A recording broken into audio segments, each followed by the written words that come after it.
Chris here with another fresh tip for you all. In this video, we are going to continue our look at painting the Stormcast Eternal Castigator. In this video, we are going to work on the little leather holster as well as finish this model off. To get us started, I'm going to use some XV88, and this is for his little leather pouch on his back that holds whatever it holds. It's a pouch. It's holding his, I don't know, his money. With this base coat, basically applying it right over that prime, and if you do recall, the primer was a gloss black from Stormcast, and so we just simply lay this on, and of course it will take 2 coats to apply, so I just put another thin little layer down on top. Next is Snakebite Leather. This is the contrast paint. I'm going to slap a little bit onto my palette, take a generous amount of water, thin the entire dollop down just a little bit, and apply it to the entirety of the pouch, allowing it to pool up in the recesses, creating all those nice little shadowy tones that we all know and love. Basically, this just flows just like a shade wash, just thinned out a little bit, because I wasn't looking to change the value all too much. Once it's dry, though, and you can see I still have a little bit of it left, I basically apply another layer again, because I have it thinned out. I can build down towards the deeper tones that I was looking for, rather than apply it too heavily and it be too dark and just not be happy with it. If you do get any areas where you apply the color and it's kind of pooling up and it's not where you want it, you can just simply draw the excess out and move it along. Once that is dry, we're going to come back with some XV88 and some Screaming Skull. We are going to mix these roughly a 1-to-1 mix ratio. We could go for a finer mix ratio like 3:1:3 XV88 to 1 Screaming Skull, just to go for a tighter gradient, but I'm just simply dry brushing this, so I figured a 1-to-1 is plenty good just to do this detail. And you know, we're bringing this model to, you know, a fairly decent tabletop, and so you can see here I'm using an upward brush stroke to catch those edges on that pouch.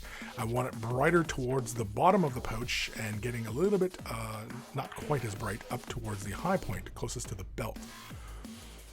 Once that is done, we're going to come in with some Screaming Skull. We're going to mix this into the remainder of what we had created, giving us a little bit more. It's more like a ratio of 1-to-2, 1 XV88 to 2 Screaming Skull. And then very lightly, I'm just going to do just a quick little edging just on corners and just, you know, little areas of interest, really just kind of brighten the thing out and, you know, kind of, you know, make it look a little bit more interesting. And then, of course, with this color here, I also start adding in little ticks and corners to create a little bit of wear, because, again, his armor looks all worn, his cloth is all beaten up, and so why would his little pouch dangly thing here not have a beaten kind of look to it? So there we are. And, of course, if that was too bright for you, you could also come in with another layering of Snakebite Leather.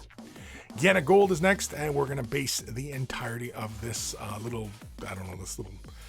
looks like a little church on this belt. I don't know what this is, but anyway, we're going to give that an entire base coat, and you may recall that the primer was a gloss black from Stormcast, and so we're just applying it right onto that, as well as this little amulet hanging from his belt or whatever it is, with the little beads running up towards his belt line. And so we're just going to give all those little areas a nice little base coat. We do have to apply about 2 layers roughly, just because you know, just get a nice smooth even coverage onto these areas. You can see there's a nice solid gold on that detail. Next, we're going to come in with some Snakebite Leather. We're going to use this straight out of the pot and apply it right to the details here of the gold, and just very generously I apply this and work the entirety of this amount onto those details, as well as the little icon on his belt.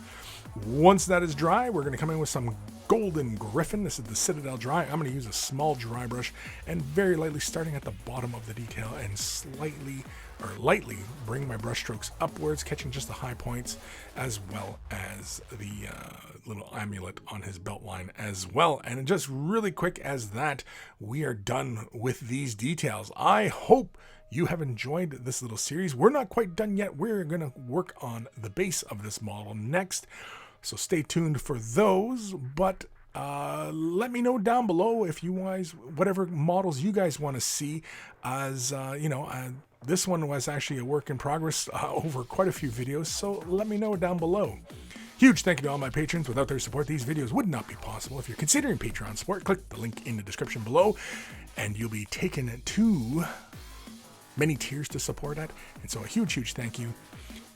Take care of those brushes, and they will take care of you. They will.